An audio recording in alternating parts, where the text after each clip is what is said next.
Friends, आज के topics में हम डिस्कस करेंगे इंडस्ट्री में यूज़ होने वाले डिफरेंट टाइप के कम्युनिकेशन प्रोटोकॉल के बारे में। खासतौर से इंडस्ट्रियल ऑटोमेशन में प्रोटोकॉल एक बैकबोन का काम करते हैं, क्योंकि किसी भी इंडस्ट्री में कोई भी प्रोसेस नंबर ऑफ पार्ट से डिवाइड किया होता है। अब ये क्वेश्चन उठता है कि इंडस्ट्रियल ऑटोमेशन में कम्युनिकेशन प्रोटोकॉल की ज़रूरत क्यों पड़ी। इंडस्ट्री, चाहे वो सीमेंट इंडस्ट्री हो या फिर केमिकल इंडस्ट्री हो या फिर कोई भी एफएमसीजी या बेवरेज का प्लांट हो, वहाँ पे कोई भी प्रोसेस होता है वो नंबर ऑफ पार्ट्स में डिवाइड होता है और इसमें मशीन्स या कोई भी प्रोसेस काफ़ी लॉन्ग डिस्टेंस पे होता है। और हमको किसी भी प्रोसेस को अगर कंट्रोल करना है या प्रोसेस को स्कैडा के द्वारा उसकी डेटा को कलेक्ट करना है या फिर ऑब्जर्वेशन करना हो, तो ऐसी कंडीशन में हमको कम्युनिकेशंस प्रोटोकॉल की ज़रूरत पड़ती है, क्योंकि लॉन्ग डिस्टेंस पे लगा हुआ इसमें मेन प्रोसेसर होता है जिससे number of slave PLC connect होती हैं। और अगर हम फील्ड में लगे हुए बहुत सारे सेंसर्स, एक्चुएटर्स या कोई भी सिस्टम को अगर हम डायरेक्ट मेन कंट्रोल रूम तक पहुंचाना चाहें तो केबल्स बहुत ज़्यादा हो जाएगी और काफ़ी कॉम्प्लेक्स हो जाएगी। इस सभी प्रॉब्लम्स को सॉल्व करने के लिए हम इंडस्ट्री में कम्युनिकेशन प्रोटोकॉल का यूज़ करते हैं। तो दोस्तों, आज हम इस वीडियो में इसी के बारे में डिस्कस करेंगे और जानेंगे कि कम्युनिकेशन प्रोटोकॉल कौन कौन से हैं जिनका हम इंडस्ट्री में यूज़ करते हैं, और इन सभी के बारे में ब्रीफ में जानेंगे। क्योंकि सिंगल वीडियो काफ़ी लेंथी हो जाता, इसलिए मैंने इस वीडियो को नंबर ऑफ पार्ट में डिवाइड किया है। और इसमें सबसे पहले मैं डिस्कस करूंगा प्रोफिबस और प्रोफीनेट के बारे में। बेसिक कम्युनिकेशन प्रोटोकॉल बहुत सारे यूज़ होते हैं, इसके साथ इनकी टोपोलॉजीज जो कि star, rings, decibel etcetera use की जाती है। अब हम डिस्कस कर लेते हैं कौन कौन से कम्युनिकेशन प्रोटोकॉल यूज़ किए जाते हैं। सबसे पहले यूज होता है प्रोफिबस, दूसरा होता है प्रोफीनेट, इसके अलावा आता है Modbus, SI interfacing, hard communication, fundamental field बस, कंट्रोल नेट प्रोटोकॉल, केन बस कंट्रोल एरिया नेटवर्क, जिसको हम कंट्रोल एरिया नेटवर्क भी कहते हैं। इंडस्ट्रियल कम्युनिकेशन में हम इन सभी प्रोटोकॉल्स का यूज़ करते हैं, लेकिन इस वीडियो में मैं आपको प्रोफिबस या प्रोफीनेट के बारे में डिस्कस करूंगा और बताऊंगा कि ये कैसे, क्या होता है, इनका कम्युनिकेशन कैसे काम करता है और ये इनका एप्लीकेशन क्या है। चलिए दोस्तों, अब हम सबसे पहले जान लेते हैं प्रोफीनेट क्या होता है। इंडस्ट्री में यूज़ होने वाले प्रोटोकॉल में सबसे पहले आता है प्रोफिबस और प्रोफीनेट प्रोटोकॉल। इस वीडियो में सबसे पहले हम डिस्कस करेंगे प्रोफीनेट प्रोटोकॉल के बारे में। PROFINET protocol standard Ethernet communication protocol की तरह ही होता है। ये 100% ईथरनेट के कंपेटेबल होता है और जो कि IEEE 8023 द्वारा डिफाइन किया गया है।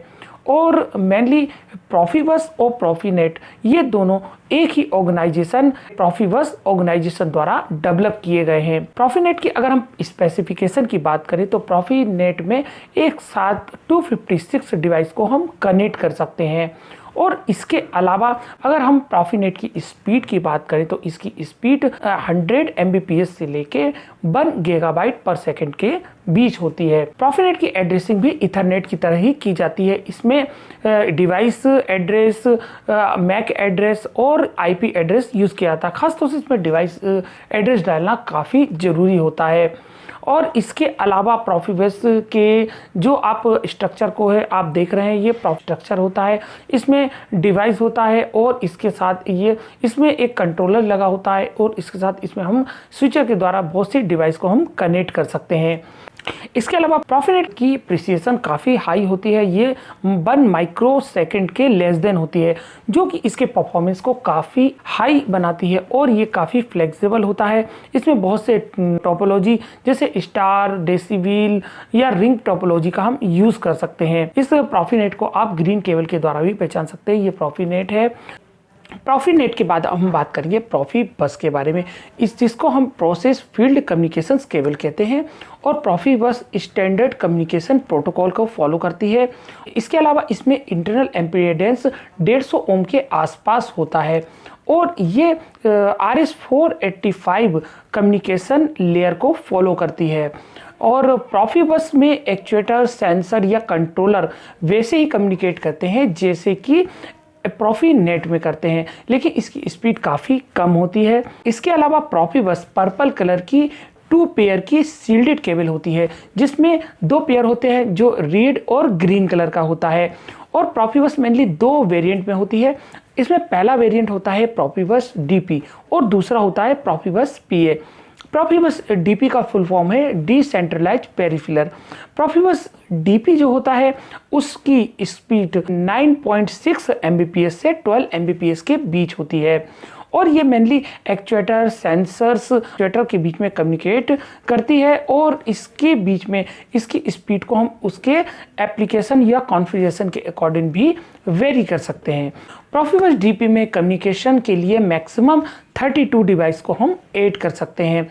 इस प्रकार आपने अब प्रोफिबस डीपी के बारे में जाना। अब हम बात करेंगे प्रोफिबस पीए, जिसे हम प्रोसेस ऑटोमेशन केबल कहते हैं। प्रोफिबस पीए जिसको हम प्रोसेस ऑटोमेशन भी कहते हैं और प्रोफिबस पीए में सेम केबल में डेटा और सप्लाई दोनों ही ट्रांसफ़र होती है और इसमें जो डेटा ट्रांसफ़र की स्पीड होती है वो 32 kbps की होती है, जो कि पीए जो डीपी के कंपेयर में काफ़ी कम होती है।